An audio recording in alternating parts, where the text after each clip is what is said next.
Terça-feira, 30 de maio de 2023. Começa agora pela Folha FM 98,3, emissora do Grupo Folha da Manhã de Comunicação.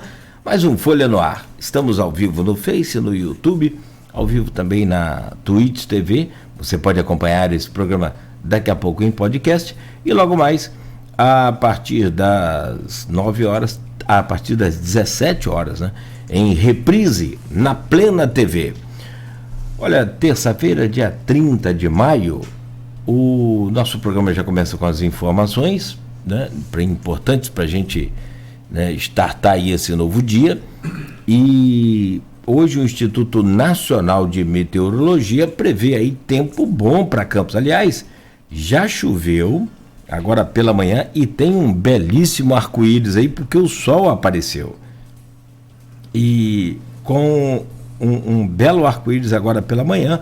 Então a previsão do tempo é de tempo bom, com céu claro, sol, máxima de 25, mínima de 18 graus.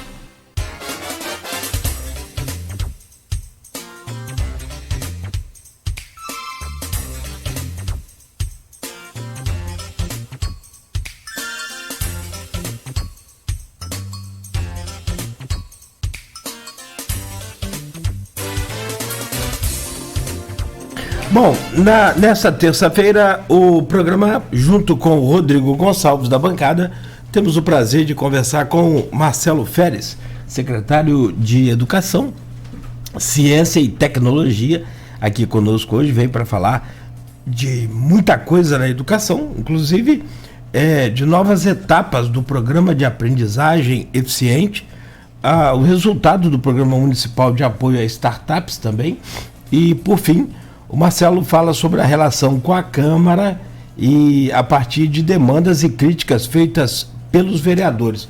Marcelo, deixa eu trazer só o seu bom dia agora e rapidamente a gente faz aqui as manchetes para depois então a gente começar o bate-papo. Mas bom dia, muito obrigado pela presença. Seja bem-vindo sempre. Bom dia, Nogueira. Deixa a tosse só para mim. Ah, tá certo, eu estou copiando de você. Bom dia, Nogueira, bom dia, Rodrigo, bom dia a toda a audiência aqui do Folha FM, dizer que é uma satisfação cada vez que vocês me convidam para estar aqui, para a gente poder estar trazendo um pouco mais de informações, esclarecimentos e também, por que não, novidades da educação. Estou aqui para esse nosso bate-papo de hoje. Ah, não tenha dúvida. E educação, o que a gente falava agora há pouco aqui, é sempre é muito viva, né? É um dia de cada vez. A coisa que você transforma hoje, não dá muitas das vezes o resultado hoje. Você vai ter o resultado daqui 6 meses. No primeiro período, no segundo período, enfim, depois de um ano, então... É um processo, né? É um processo. A educação é um processo, como quem planta uma árvore, né? Você não planta a árvore para amanhã colher a sombra dela ou o fruto dela. Então, esse é o processo que a gente está vivendo atualmente na educação de Campos. Mas o importante é plantar. Tem que plantar e cuidar, é evidente. Tem que regar ali, senão não. Muito sol mata, água demais também mata, enfim.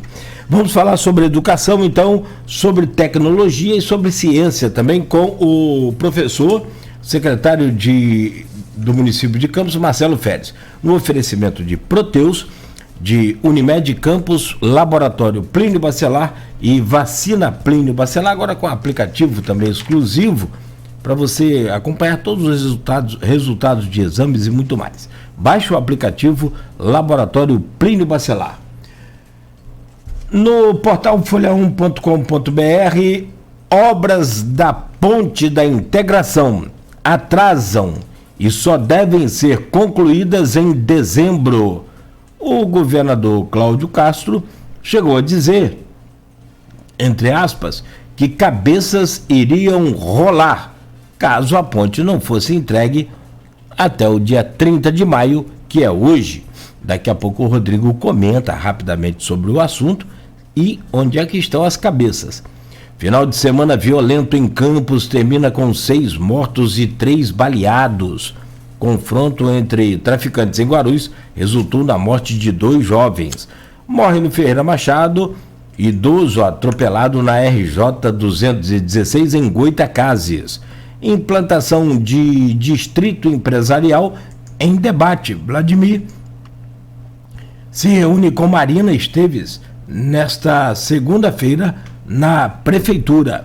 Identificado o corpo encontrado à margem do valão em Fazendinha, Visa apreende lote de sal de cozinha com teor de iodo insatisfatório em Campos.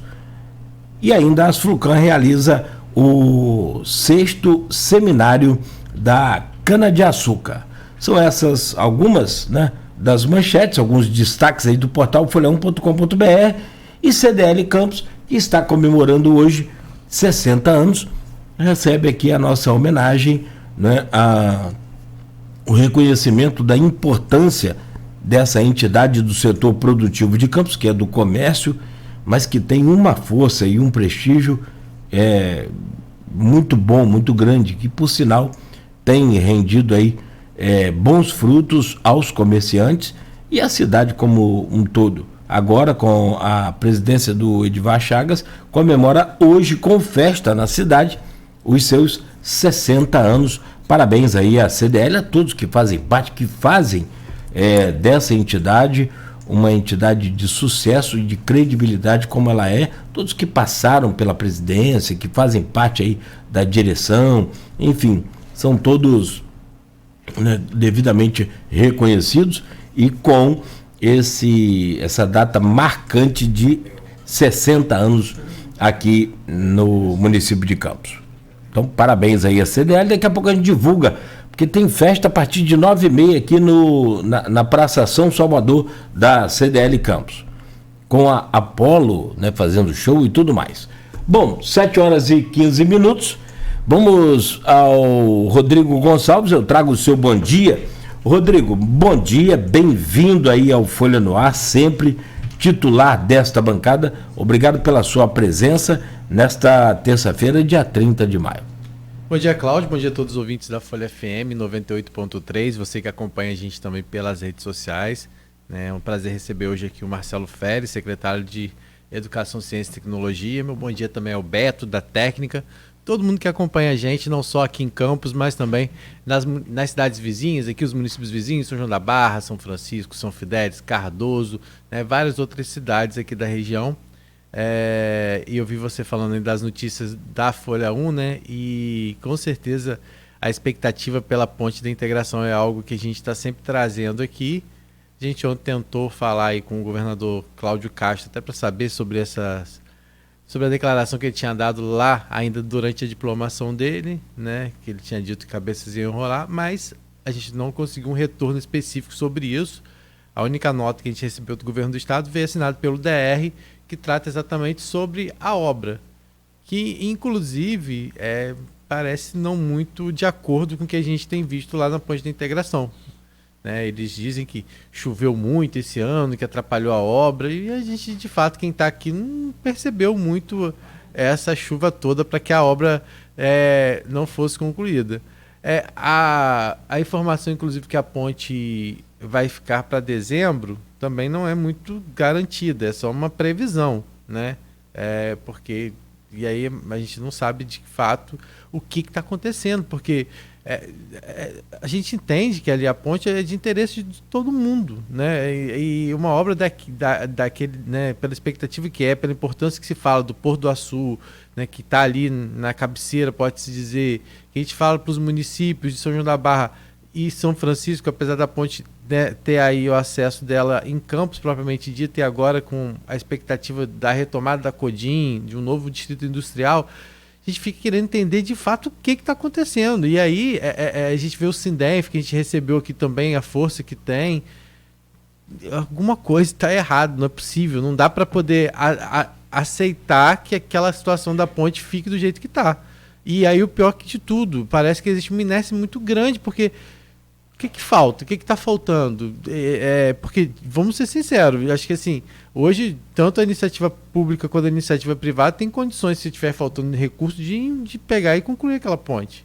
Não dá mais para ficar desse jeito, com promessas, e aí a gente sabe, e aí basta uma pesquisa rápida que em ano eleitoral a ponte ganha vida como se fosse a coisa mais importante, e quando passa ano eleitoral fica o mesmo discurso, a mesma coisa de sempre, que a ponte não sai do papel. Então, assim, a maldição da ponte.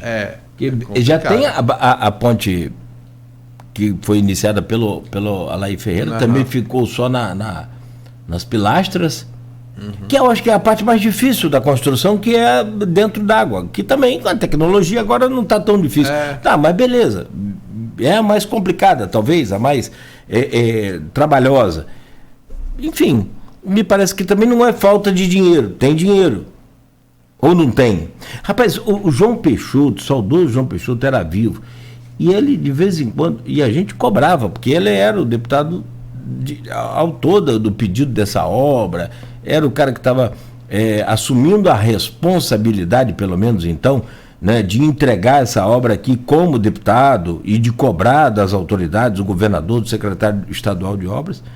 Coitado, ele vítima da Covid, não resistiu, né, faleceu. Agora, ele sempre falava, e o dinheiro tinha, já estava feito. Aí deu problema na licitação, foi para o Tribunal de Contas, voltou, refez, beleza, acertou.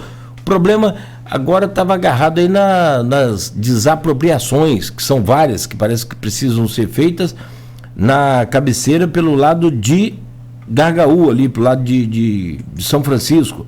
Enfim, e fica essas informações truncadas e o governador prometeu uma coisa que não pôde cumprir, infelizmente, mas isso causa desgaste para ele, apesar de estar num momento muito bom, né, da sua avaliação, tanto que ganhou a eleição no primeiro turno, mas e aqui é uma ponte no interior, não é na capital, não vai refletir tanto lá para ele, mas está se falando de Porto do Açu, está se falando de uma região importante para o estado. De uma obra que está desde 2014, a promessa, que ela ficaria pronta em um ano. Nós já estamos em quase 10 anos já nisso. Então, assim, eu acho que para qualquer administrador público, e aí a gente tem que chamar a responsabilidade também para os políticos aqui da região, né? A gente tem o presidente da Assembleia Legislativa, que é o Rodrigo Bacelar, a gente tem o Bruno Dauari, que é deputado, que está licenciado, a gente tem a Carla Machado agora, que também está lá e que já inclusive fez um pedido de cobrança, mas não dá mais para ficar só cobrando e não ter retorno. E aí quando a gente tem um posicionamento do governador falando que cabeças vão rolar e nada acontece, e aí dizer, foi a questão do tempo, tudo bem, o tempo pode ter prejudicado em algum momento, sim, mas... 10 anos chovendo, a gente estava embaixo da água de dilúvio. Pois é, né? E aí a gente já está caminhando agora já para meados do ano, né, de 2023. E assim, e aí quando você fala daquela obra ali, a gente não está falando só da ponte, está falando de todos os acessos que precisam ser feitos, que vai ter que fazer parte de aterramento, de uma situação que a gente sabe que ali alaga quando Paraíba sobe. Então, assim, é realmente preocupante, principalmente por se tratar de uma obra que envolve tantos atores, que é o Estado, tem as prefeituras da região, tem o próprio Porto do Açu, né? Então, assim, é algo que precisa realmente de uma união mais forte dos políticos aqui da região. Já que falam tanto de pacificação, de união pela governabilidade, do bom diálogo, que isso seja aproveitado também para uma obra importante como aquela.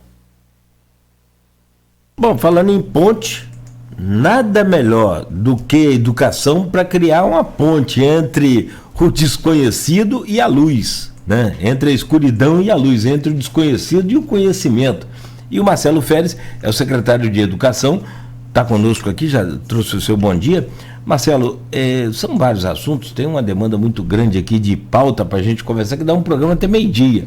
Então a gente vai desenrolando aqui o máximo de perguntas possíveis para que você possa trazer aí, né, o que, na verdade, a sua pasta tem apresentado de melhoria para uma educação que é gigante e que são mais de 240 unidades, né? São 150 de escola e 80, eu sempre troco, e 80 de creche. É muita coisa.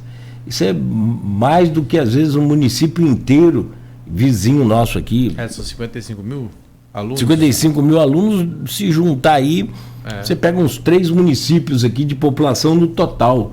Então, quando você fala de comunidade escolar, não é só aluno, né? Tem funcionário, todo mundo, isso aí. É pai de aluno, então você envolve muito mais. Você quer ver quando deu a pandemia que estourou, que parou tudo, se você foi descobrir, né? Desde o professor, desde os alunos, claro, o pessoal que está na ponta lá, mas o pessoal de apoio, e aí vem transporte de aluno, de vans particulares, o cara da pipoca e da cantina, é um mundo gigantesco.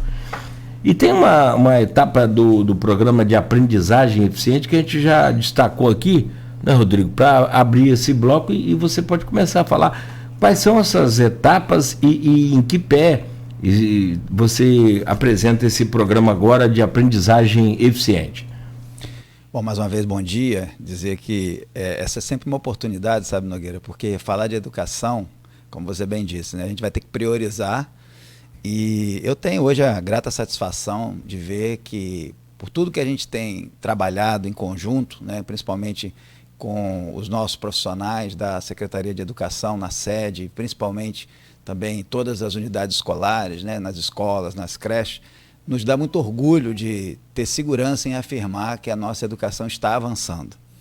E o avanço da educação é a experiência que todo município que hoje está numa condição melhor certamente vem passando. Eu acho que não dá mais para a gente pensar no modelo de política pública que avança e aí você troca governo e aí recua, volta ao zero. Aí avança um pouco mais, troca governo. Então, esse tipo, né, que a gente chama de política de governo não cabe em nenhuma área. Mas no caso da educação, que a resposta não é rápida, é impraticável. Então, acho que o prefeito Vladimir Garotinho tem sempre falado sobre isso, a importância da gente olhar a política pública na perspectiva da continuidade e é plantar para colher lá na frente. Então, em grande medida, todos os esforços, quando a gente chama a atenção, né, para um programa de aprendizagem eficiente, é porque é preciso escolher as prioridades. Não dá para a gente fazer, Rodrigo, um modelo de planejamento que queira resolver tudo num só tempo. Política pública, ela demanda tempo. Algumas pessoas falam assim, mas tem recurso, como se a presença do recurso público fosse suficiente, como acontece, por exemplo, numa indústria. Educação e indústria são dois mundos completamente diferentes. Na indústria você troca o maquinário e, por vezes, troca até os profissionais se eles não se adaptarem. Na educação a gente está falando primeiro de pessoas. Que pessoas são essas? São as crianças, no primeiro momento. Além disso, eu tenho todos os profissionais da educação, os professores, tem os pais, tem toda uma cultura de um município. Então, se a gente está falando de melhoria da qualidade da educação, significa mudar por meio das pessoas. Claro que a tecnologia é importante, a parte pedagógica é fundamental, mas tudo isso tem que se refletir em pessoas. E o programa de aprendizagem eficiente, ele nasceu em 2021, né, em meio à pandemia, assim que a gente assumiu a gestão da secretaria, colocando, por meio de um decreto, um compromisso com a sociedade. Que compromisso foi esse? De estabelecer prioridades, de estabelecer em linha com o governo recém-eleito, que tinha um plano de governo, que estabeleceu também suas prioridades que foram colocadas para que a população pudesse avaliar, e a partir desse plano de governo e mais as possíveis ações que aí, uma vez esse governo eleito, tinha obrigação de desenvolver, em meio à pandemia, numa situação de um município que sequer tinha o IDEB naquele momento, era preciso priorizar. E prioridade na gestão é sempre você saber o que você diz sim e o que você diz não.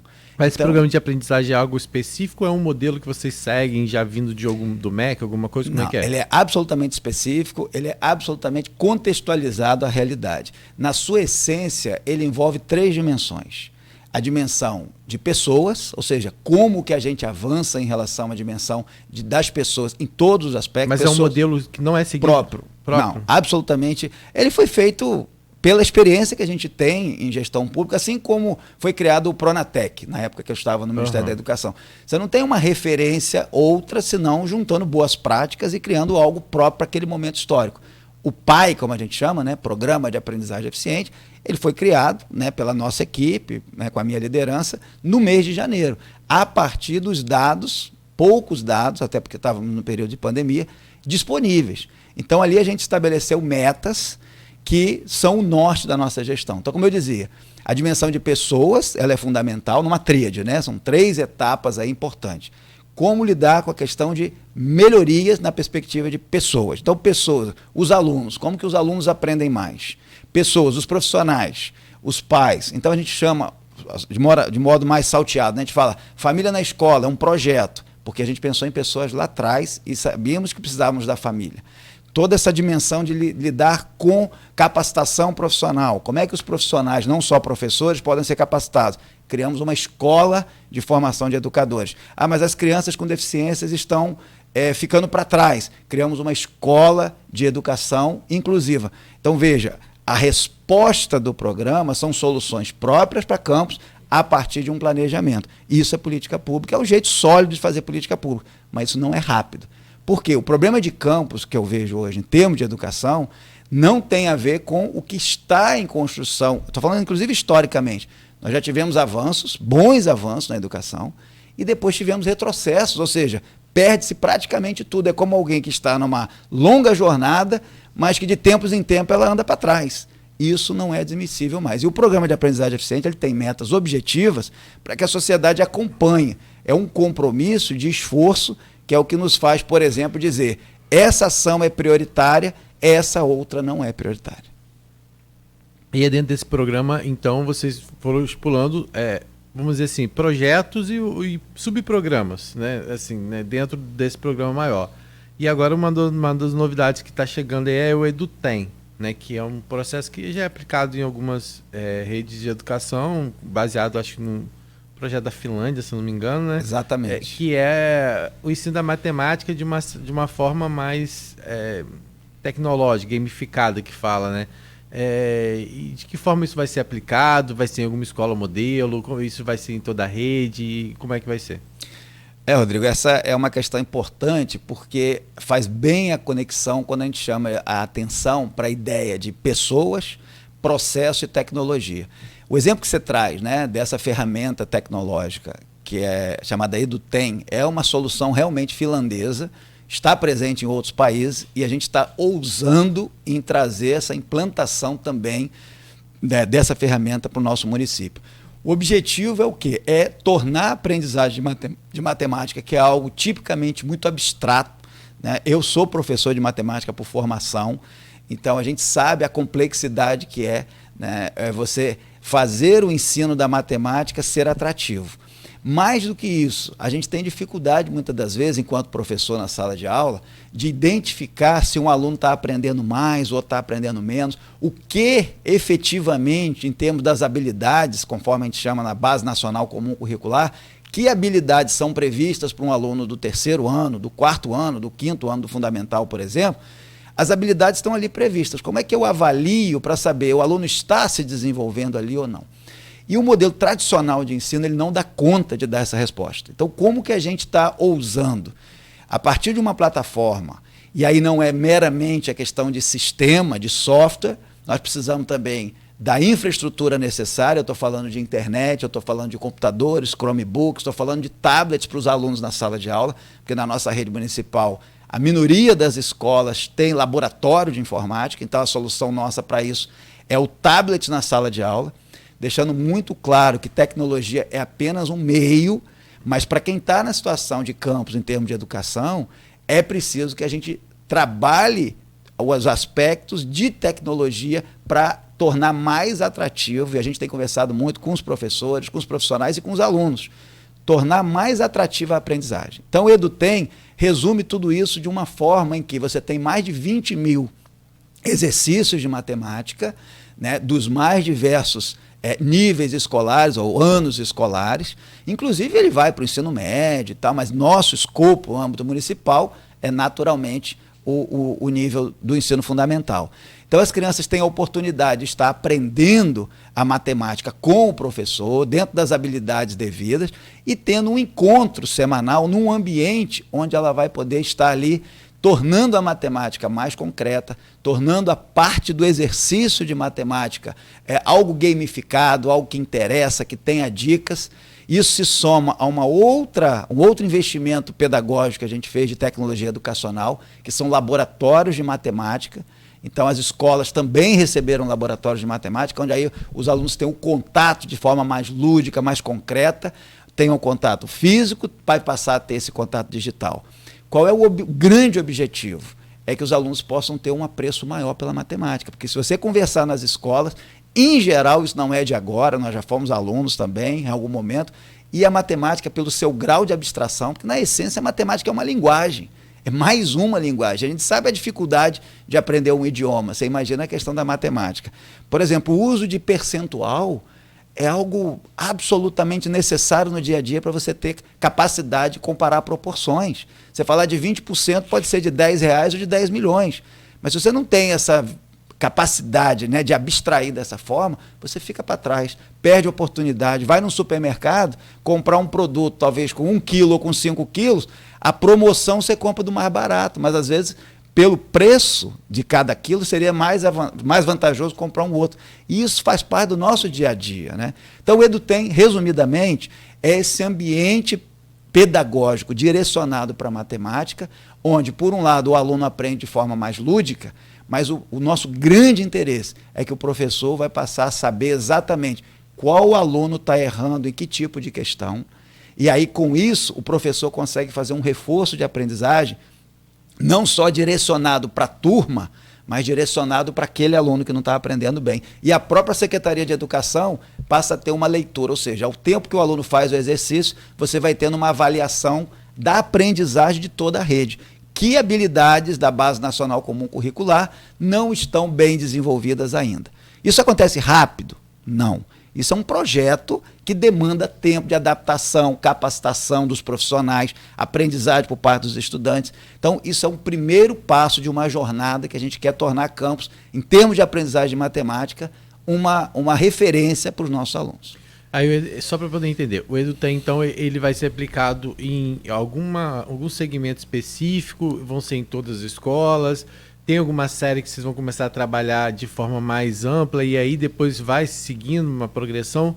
Como é que vai ser isso? E esse EduTem também, ele é uma plataforma disponibilizada de forma gratuita? Como é que funciona isso? Bom, não é gratuito, né? Na verdade, a licença dessa ferramenta, ela custa, eu não estou bem preciso do valor, mas muito próximo, né? De em torno de R$90 o valor da anuidade. Então, a gente está investindo no estudante diretamente para que ele tenha o acesso por um ano, R$90. Por aluno. Por aluno, né? Então, a gente não vai pegar todos os alunos de partida, justamente porque a gente tem que também fazer esse processo acontecer, os professores e tudo mais, mas nós começaremos com o volume dos alunos do ensino fundamental. Nós temos aí em torno de 20 mil alunos nessa primeira fase, para que a gente possa estar implantando, né, e tornando esses alunos aptos a estarem aprendendo. Ainda ontem, só para dar um exemplo, eu estava na Baixada e visitando uma escola em Boa Vista, tinha uma aluna nossa do 8º ano, né, que foi medalhista, né, na Olimpíada Brasileira de matemática, né, e hoje nós estamos tendo esse tipo de exercício também acontecendo na nossa rede, porque é um estímulo. E aí eu até conversava com ela dizendo, olha, eu preciso que você aprenda para orientar também os seus colegas, porque não é todo mundo que se aproxima da matemática, e isso está nos atrapalhando, porque quando a gente fala dessa sociedade atual, uma sociedade cada vez mais dependente da economia digital, a primeira coisa é saber ler, não apenas palavras, mas ler o mundo. A segunda coisa é saber abstrair, e a matemática é esse primeiro contato com a abstração que se tem dentro do âmbito formal. Então nós precisamos fazer com que a educação de campus ela se conecte ao presente e ao futuro. Então, como você tratou a questão do EduTem, mas eu coloco isso dentro de um pacote que está relacionado também a laboratório de matemática, laboratório de ciências, laboratório de robótica. Então, voltando à nossa motivação aqui, o programa de aprendizagem eficiente, ele identifica que o nosso aluno, que o nosso professor, ele precisa ter instrumentos materiais, sejam físicos, sejam lógicos e digitais, para que possa haver capacitação. Aí vem a EFEM como uma escola de formação de educadores, que não apenas inicia com essa capacitação, mas dá sequência posteriormente. Agora, Marcelo, a gente sabe que a gente tem um território muito grande de escolas diversas, né, em condições estruturais, de tudo que a gente sabe que é um problema que Campos vem há bastante tempo aí tentando reverter. Como fazer isso ser realmente aplicado de forma democrática? Que a gente tenha escolas distribuídas tendo esse mesmo nível de educação. Como que é pensado isso? Né? Ou seja, para que lá em Santa Maria se tenha, para que em Serrinha se tenha, que é outra ponta, para que na Baixada tenha e para que na área central também tenha. É excelente essa reflexão, porque essa é a nossa obrigação. Eu não posso ter como pressuposto que o aluno que está na área central do município ele é mais relevante ou ele é mais importante do que um aluno que esteja em Serrinha, como você falou, ou na região norte do município de Santa Maria, ou qualquer outro espaço e distrito que a gente tenha. No entanto, você tem questões logísticas que aumentam a complexidade. Né? Isso não é uma questão nova, é uma questão da natureza, né, do espaço físico. Nosso município já foi maior, inclusive. Né? A gente reduziu de tamanho, mas o desafio não se reduziu. Né? Então, o que ocorre? A gente tem procurado tratar da seguinte maneira. O primeiro passo nesse sentido é a gente ter um nível de acompanhamento com o atendimento que possa acontecer de maneira presencial e também não presencial. Pode parecer que não, mas o deslocamento de um diretor para o município, eu faço inúmeras reuniões com diretores online, não apenas, deixando claro que esse contato pessoal ele precisa existir, mas essa é uma forma de você mais rapidamente, até porque tem um custo. Tem situações que um diretor, dependendo de onde ele estiver para chegar na cidade, além de você não ter uma facilidade de transporte, ele é obrigado a usar o transporte próprio, é combustível, o tempo que ele leva, dependendo da situação de estacionamento, ele vai gastar um valor que é significativo. E educação começa e termina com pessoas. Então, há uma necessidade de interação muito intensa. Então, a gente interage muito com os diretores, chamando atenção para essa dimensão, para que eles estejam alinhados com os programas, capacitados naquilo que é necessário. Então, essa é a primeira questão. O município é muito grande. Segundo, nós também temos situações, por exemplo, um laboratório de matemática, ele é previsto para uma escola com 100 alunos, pelo menos. E eu tenho escolas com 30, 40 alunos. Então, eu não consigo colocar um laboratório, porque até o custo que você fatora, né? Uma coisa é você ter um laboratório, tem um custo, e você fatora isso pelo número de alunos ano. Então, você vai dizer, bom, se esse laboratório tiver 3 anos de vida, significa dizer que foi um bom investimento, as crianças estão aprendendo. Agora, se eu colocar esses mesmos laboratórios para 30 alunos, dá para reduzir o formato do laboratório para 30 alunos. São caminhos que a gente está fazendo, ou seja, eu não consigo ter um laboratório de ciências, um de matemática, um de robótica para 30 alunos, porque aí eu preciso começar com as escolas maiores. Então, mesmo assim, o que aconteceu? Isso vale para mobiliários também, por exemplo. Né? A gente tem que fazer com que toda a rede seja beneficiada, porém, eu começo priorizando. Lembra? Gestão pública é prioridade. Ah, mas então vai ficar o aluno sem nada? Não. O que nós estamos fazendo? A gente está comprando partes de laboratório para poder ter uma proporcionalidade quando a escola é muito pequena. E aí, quando você chama a atenção, Rodrigo, da questão do tamanho do município e também com isso a densidade de escolas, a gente está aprofundando isso agora, por exemplo. Eu tenho escolas que estão em região limítrofe, com São João da Barra, Quissamã, com Cardoso Moreira. Isso traz para nós um desafio, porque não é só a questão de demanda de alunos. É que às vezes o outro município oferece uma estrutura ou uma estratégia diferente da de Campos. E aí você tem alunos que são potencialmente alunos da nossa rede, mas que optam por ir para outra, porque por uma questão de distância de 1 quilômetro para a direita ou para a esquerda, a família faz a escolha. Então a gente tem desafios grandes em relação a algumas áreas. Deve acontecer lá em Dr. Matos, por exemplo. Que é... em vários lugares. Em vários, né?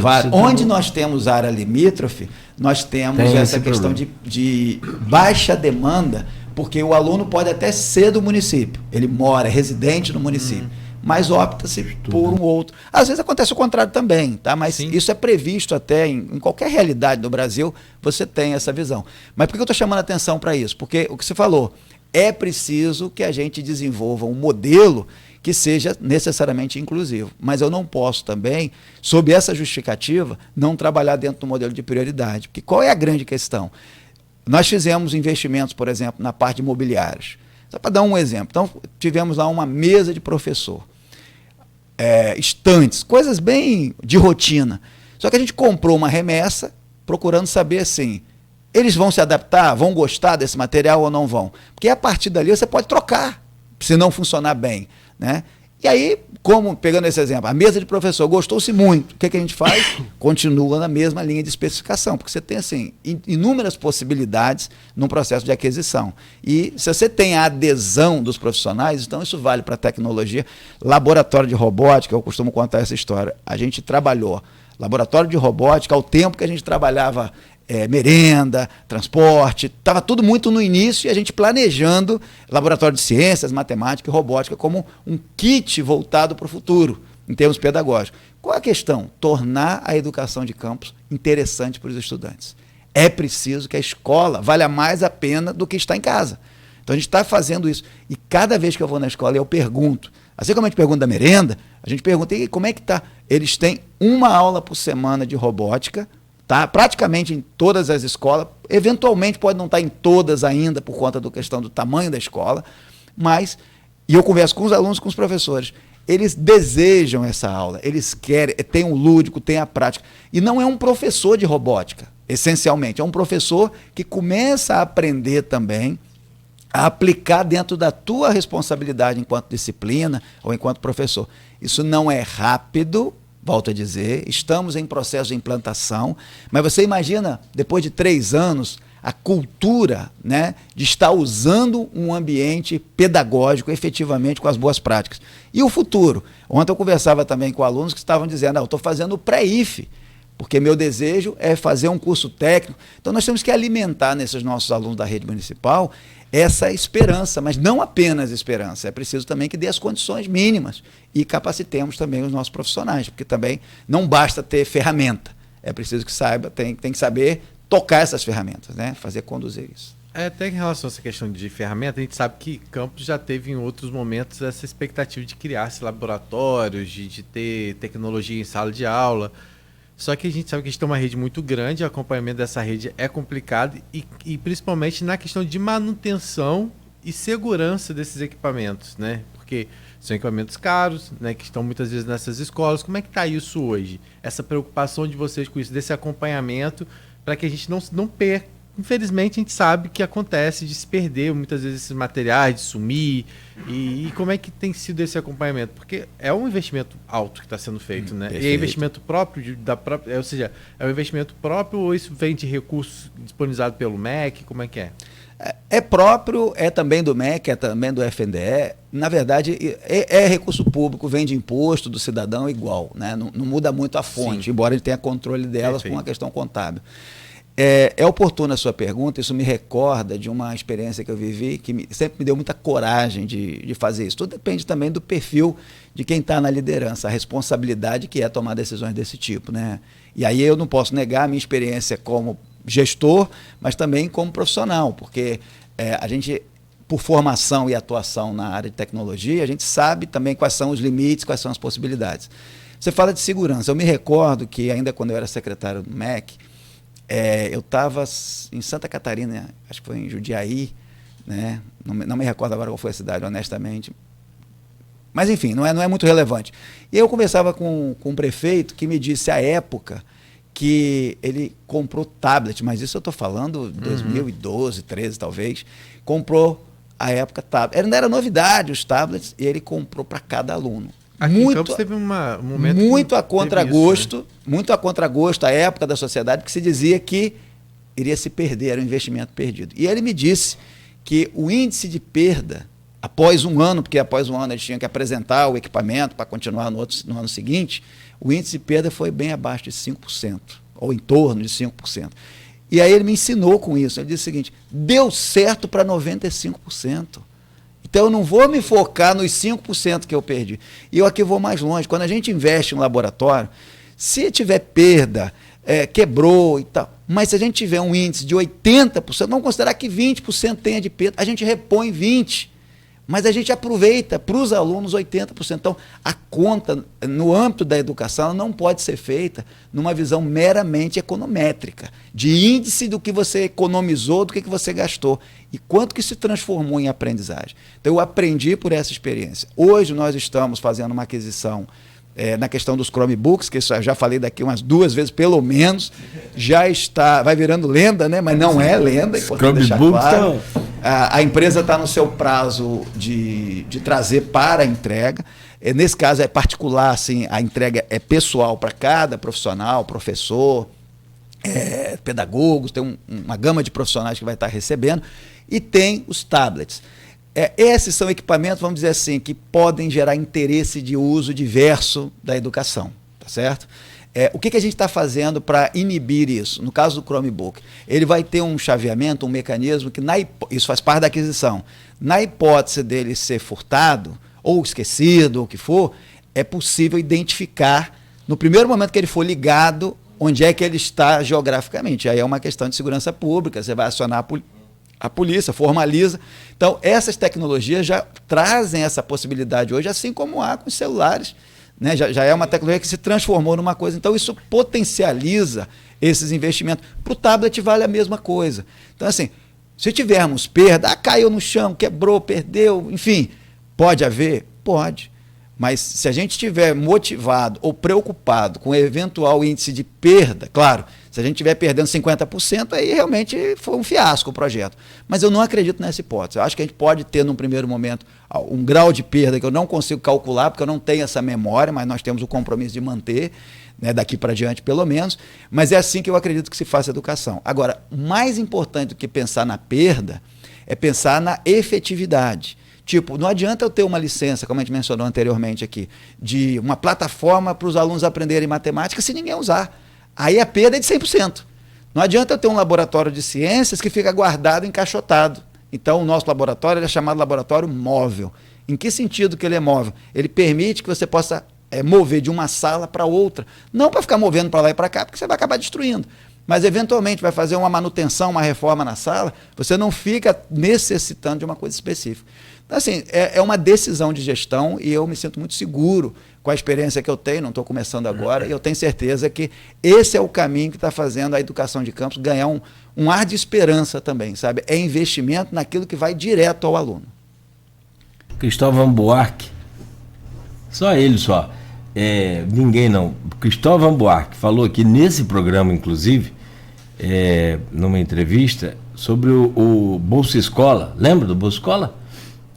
Acho que foi da década de 90, o Bolsa Escola é no finalzinho da década de 90, início dos anos 2000, ele foi questionado, ele era governador do Distrito Federal, Brasília.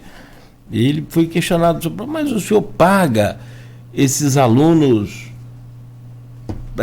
já pro EJA, né? Para a formação do EJA, os jovens fazendo aquele curso de complementação para ter acesso ao diploma. Ele falou, mas o senhor paga esse pessoal e esse pessoal não passa, não é aprovado. Ele falou, meu filho, a minha parte eu fiz, a nossa parte como cidadão, como administrador e como educador.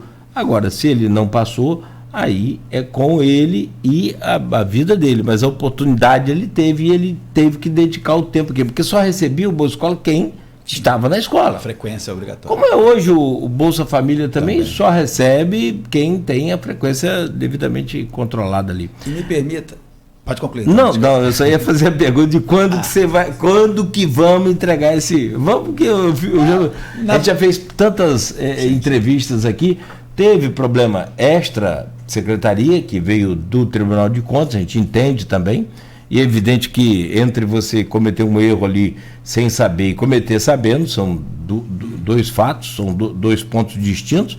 Então você foi notificado pelo Tribunal de Contas para que não comprasse. Tá, e agora, como é que está essa situação dos Chromebooks? Mas você pode completar seu raciocínio. Não, eu chego no raciocínio já, mas eu posso fazer nessa ordem também.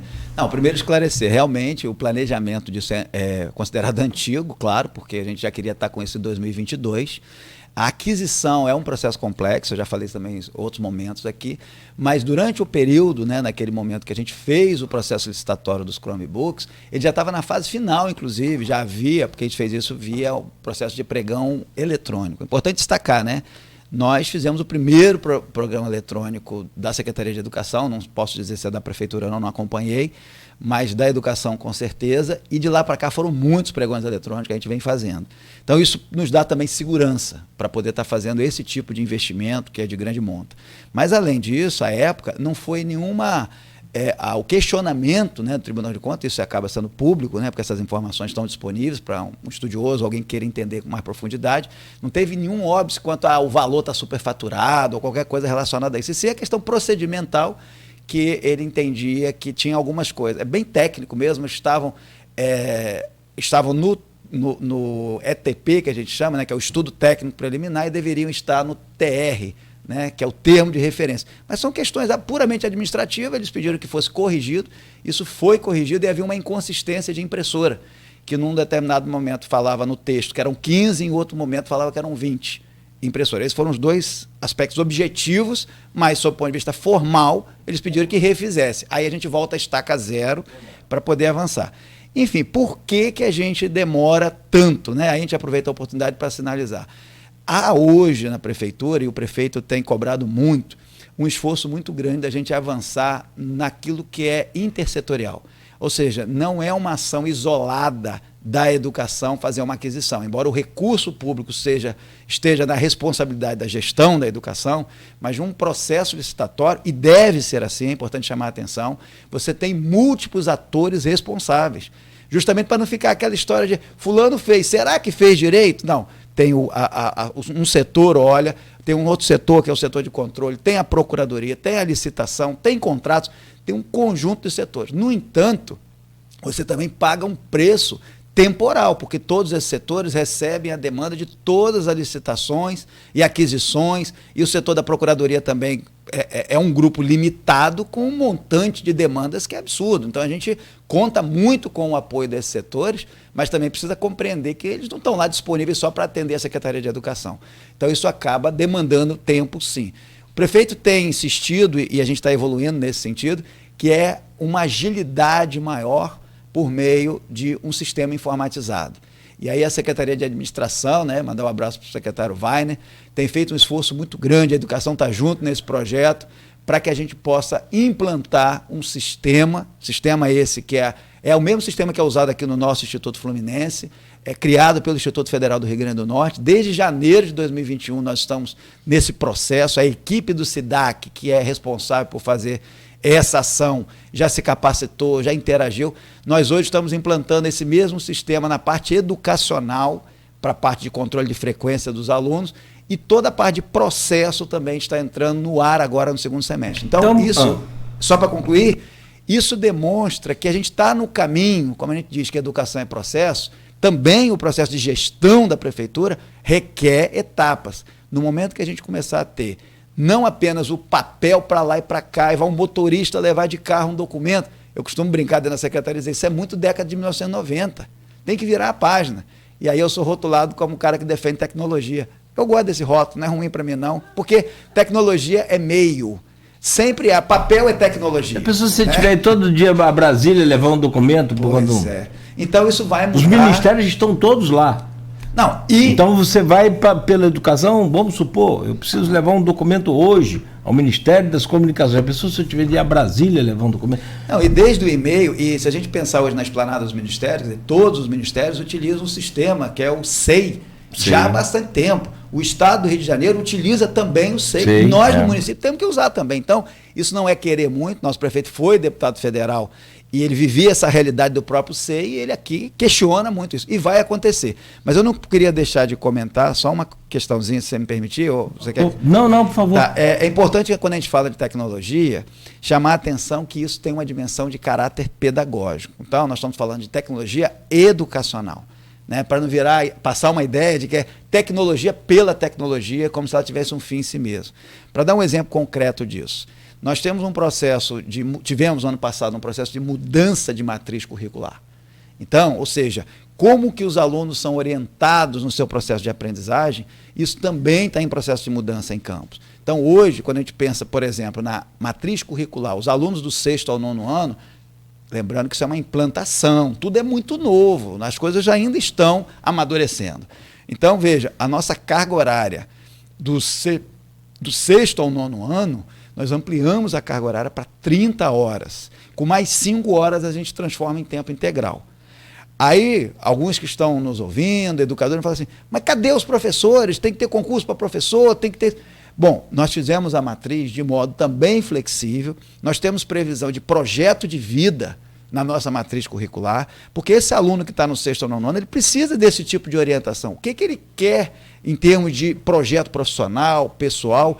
A escola não pode ser só limitada àquela visão tradicional de conteúdo, né? Tem que aprender a minha disciplina. Quer dizer, quem é esse indivíduo? Isso porque a gente não falou de educação inclusiva ainda, mas só trazendo chamando a atenção para os alunos típicos, não é um conjunto de crianças e adolescentes homogêneos. Então, que expectativa ele tem? Porque é isso que pode ou não tornar a educação e a escola mais atrativa. E essa questão da nova matriz curricular, ela é algo também definido por vocês ou é algo que tem que ser seguido agora por todo mundo? Na verdade, o que existe a ser seguido por todo mundo é a Base Nacional Comum Curricular, e a nossa lei, né, que é a LDB, a Lei de Diretrizes e Bases da Educação. Mas o modelo de como adaptar a autonomia para os entes federados desenvolverem, no caso o município desenvolve a sua, essa realidade é nossa, não quer dizer que seja igual a de Macaé, e nem pode, porque cada um vai trazer aquilo que entende como sendo mais adequado a partir do ponto que está partindo. Sim. Né? Então não pode padronizar. Mas e quais existe são a avaliação. Mudanças, o senhor falou que acontece? Não, então nós ampliamos carga horária, nós incluímos a questão de projeto de vida, incluímos pensamento computacional. E aí, às vezes, até o professor fala assim, mas eu não sou professor de informática. Nós não estamos falando de professor de informática. Esse é o grande debate que internamente ele vai ser tratado, né, na rede municipal, que é o seguinte, o pensamento computacional está dado. Você usa um aparelho, smartphone, e aí você começa a entender que você faz filtro, que você busca informação, aí você vai usar uma planilha eletrônica, você verifica que tem vários algoritmos que estão ali colocados, você faz uma busca de informação, pensar de forma recorrente, adaptar, otimizar, nada disso tem a ver com programar computador, é muito mais alto nível do que isso. E a prática, e aí eu posso afirmar, porque pouco antes de eu vir para cá, né, ser convidado para vir para cá, eu estava no Canadá, fiquei 5 meses lá, peguei um período da pandemia, mas estudando exatamente o impacto dessa nova mudança que a gente está tendo aí, chamada às vezes de revolução ou quarta revolução industrial. Qual é a grande questão? É o uso das tecnologias digitais presente em qualquer atividade profissional. O que se coloca é os índices de automação vão chegar num ponto que serão substituídos muitos profissionais. A chamada useless class, né, o termo em inglês, né, quer dizer, uma classe de pessoas, né, que nem vai estar apta a consumir e nem a produzir. O que eu quero dizer com isso? Consumir é o quê? Hoje, vocês vão de convir, quem sabe usar um smartphone para fazer uma compra e confia para fazer uma compra, ou para usar um Uber, ou para comprar uma passagem, enfim, qualquer interação comercial, a pessoa acaba tendo uma vantagem do seu ponto de vista financeiro, ela compra mais barato, e isso está cada vez mais intenso. Então, isso é o consumidor. Você usa ferramentas tipo iFood, Uber, né? Vai alugar um hotel, vai alugar uma casa de terceiros, tudo isso tem ferramenta. Mas não é para todo mundo. A minha mãe, eu consegui ajudá-la, deve estar nos assistindo agora, mandar um abraço para ela, eu consegui ajudá-la a aprender a usar o YouTube, a usar a rede social, ela já ficou encantada, usa já há bastante tempo, né? E se desviou um pouco das novelas, da televisão, e ela faz a escolha do que é. Mas eu não posso contar que ela vai aprender todas essas tecnologias como uma criança aprende. Então a capacidade de consumo fica limitada. E a capacidade de ser produtivo é ter as habilidades necessárias usando essas tecnologias para que possa realmente ter empregabilidade. Aí eu pergunto, uma criança com 10, 12 anos hoje, daqui a 10 anos, que mundo... Não vou nem abrir o tema chat GPT aqui, mas imagine daqui a 10 anos que mundo ela vai encontrar em termos de perspectiva de empregabilidade. Um pouquinho mais cedo, se eu quero que o nosso estudante possa ingressar na nossa rede estadual de educação com uma boa qualidade de formação, ou na nossa rede federal, no Instituto Fluminense, por exemplo, a gente tem que preparar melhor a base. Todos sabem, em qualquer país, é a educação básica, no âmbito fundamental que tem que dar toda essa preparação. Então, se a gente não dialogar com esse futuro, de que adianta a gente estar só na perspectiva de ensinar conteúdo? Isso já provou, o campus não é um exemplo de educação.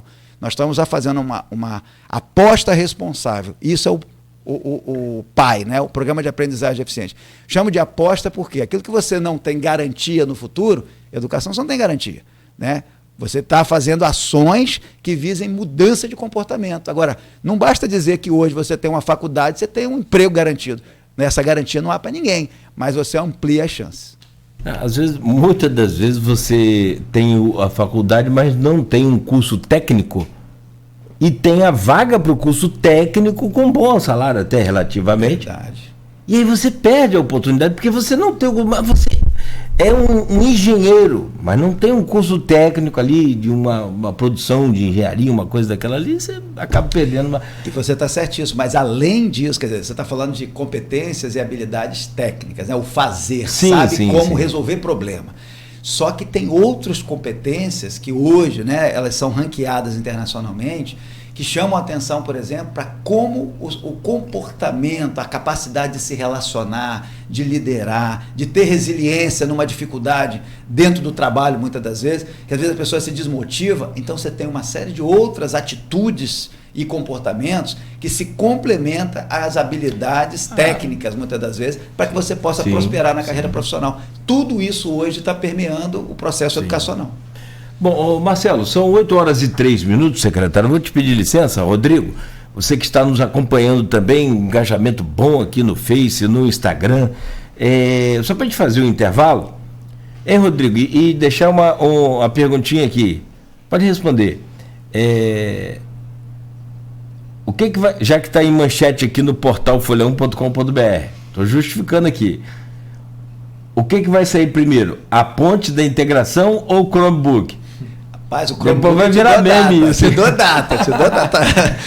A educação não está seguindo igual a ponte, não, a julgar pelo que vocês comentaram do histórico. A ponte está terrível, mas sai então que no primeiro semestre, falta um mês agora para terminar o primeiro semestre. Julho, assim, a data mais cedo é final de junho, mas é melhor a gente até a gente mesmo conseguir fazer a distribuição e tal, julho. Perfeito. Então até o início do segundo semestre. Seguramente. Perfeito. Já foi pedido à empresa, só para deixar claro, a empresa está produzindo, não está mais na mão da educação. A gente faz uma solicitação que a gente chama de ordem de fornecimento. Eles têm um prazo para poder fazer a entrega. Anotou? Sim. E quantos equipamentos são, no final das contas? 5.000 só Chromebooks. Esses vão ser individualizados. E 8.000 são tablets para as escolas terem, para as turmas utilizarem, mas eles ficam na escola. Tá? Muito bem. E sai primeiro que a ponte, hein? Não tenha dúvida. Também te dei mole agora com essa ponte aí. Tá mole apostar com ela, né? Do jeito que a coisa vai. Bom, conversando com Marcelo Feres, secretário de Educação do município de Ciência e Tecnologia também, que está dentro dessa pasta. E a gente volta a seguir, né, continuando essa conversa no oferecimento de Proteus, Unimed Campos, Laboratório Plínio Bacelar e Vacina Plínio Bacelar. Planície Óleo, uma loja que traz